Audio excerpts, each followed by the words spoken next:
Hello, dear fans, friends, and subscribers. This is your host Ram welcoming you to the Cricket Happening Show. I'm having a sort of a sore throat today, but as you know, cricket is my big love, and I don't mind doing this cricket show.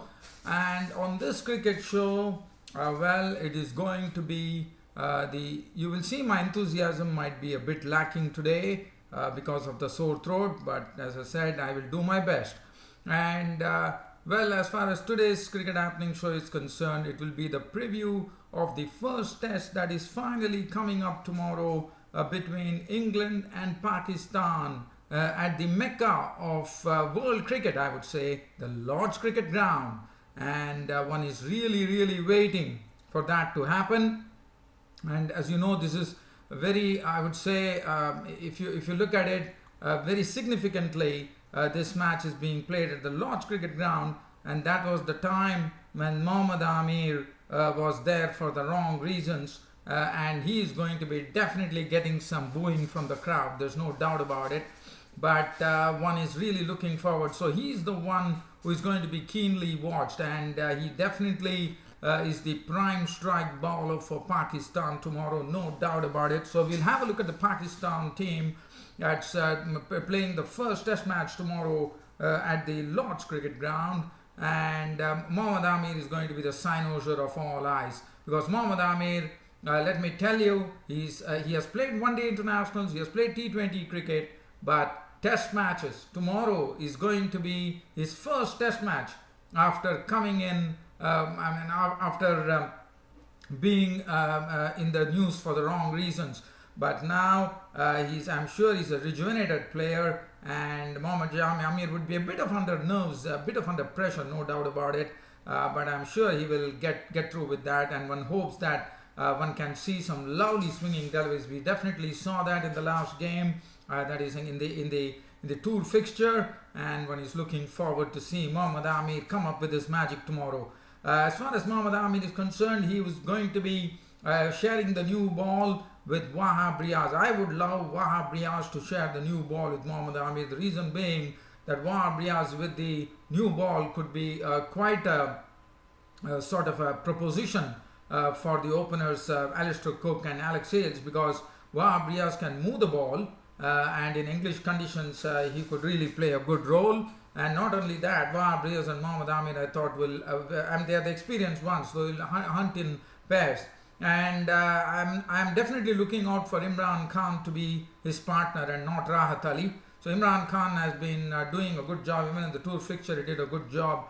So one would see the bowling attack of Wahab Riaz, Mohammad Amir and Imran Khan, and then that very wonderful leg spinner who also was out of cricket for quite a long time, and now he comes back into the Pakistan team after his action has been cleared.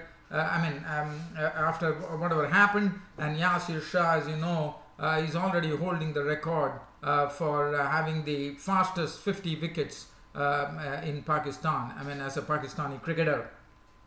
So one is looking forward. So Yasir Shah will be complementing them very nicely, and Misbah ul Haq is also on his first test tour as a captain of the Pakistan team in England. So that is also a significant moment.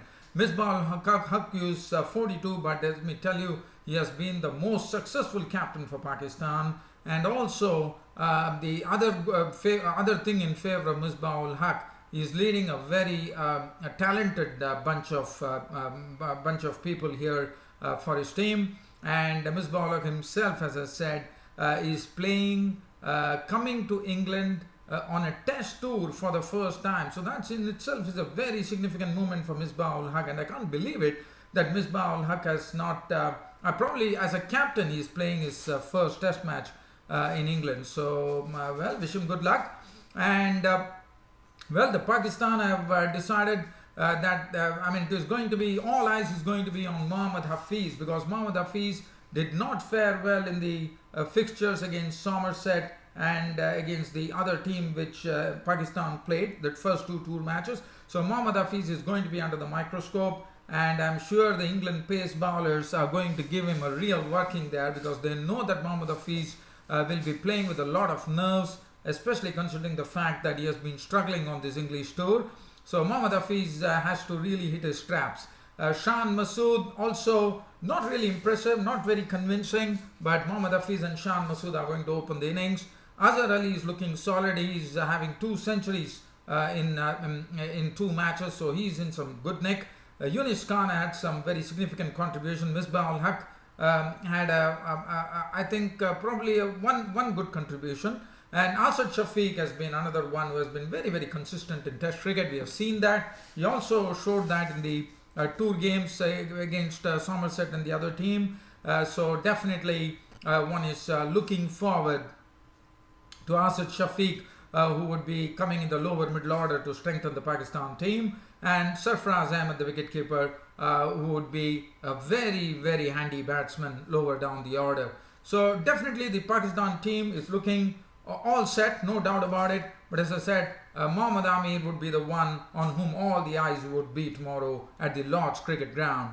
As far as England are concerned, well, England, Alistair Cook is also looking in good form, so he's the one who's leading the side. He'll be opening with Alex Hales. He has already got the 10,000 runs in Test cricket, as you know, in the last tour against Sri Lanka. And now Alistair Cook and Alex Hales. Alex Hales, let me tell you, is a different player now. He showed it against Sri Lanka, where he knew where his off stump was, and he played a wonderful game. I mean, he made a century, and Alex Hales is also in some very good form. And I think it would really take some very fine deliveries coming in from Mohammad Amir to get rid of this pair. Joe Root, solid as ever.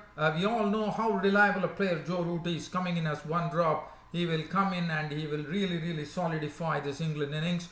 James Vince is once again getting it. Now this is James Vince who has to really take this opportunity, because if he's going to miss this opportunity, I'm afraid to say that there are other batsmen waiting in the wings. So James Vince, well, in whatever the brief contributions he did against Sri Lanka, he looked good.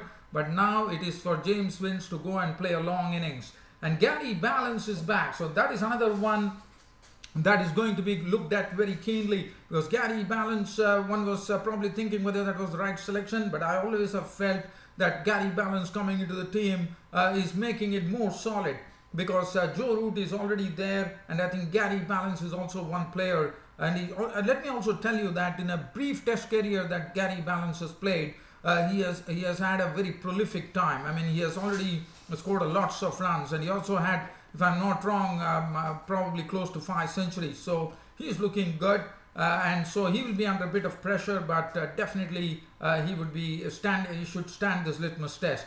Johnny Bairstow, the wicketkeeper, he showed against Sri Lanka that how he can contribute with the bat in an admirable manner, and that is what England are looking out for.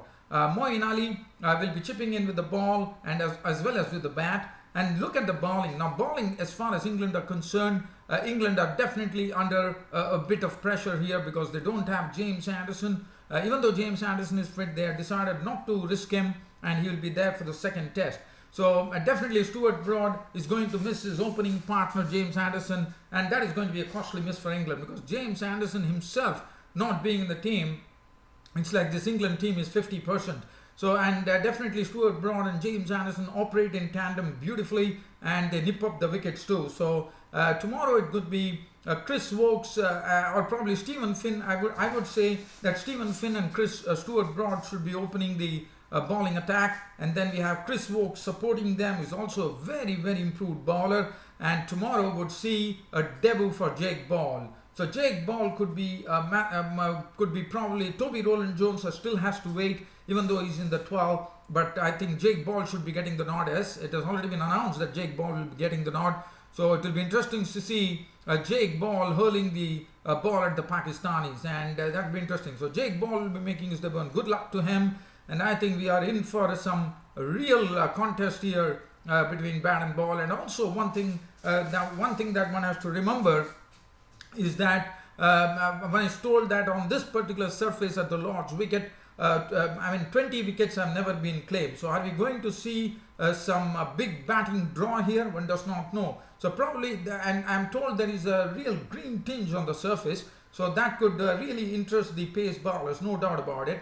and it probably could be overcast. So the toss would be probably a very crucial, and whichever team wins the toss might really put the opposition in. So it should be a really wonderful game of cricket which is coming up, and I can't really wait to see what is happening on the Lord's Cricket Ground tomorrow. Well, dear fans and subscribers, as I said, I had a sore throat, but after speaking on cricket, I don't even feel that there is something like a sore throat. I just, my adrenaline was really pumping. So I'm happy to know that I actually did this cricket show with lots of excitement and gusto. Hope you all enjoyed it, and there's more to come. Tomorrow will be the first day's play, which probably would be a bit late in the evening, according to me, because I'll be a bit late.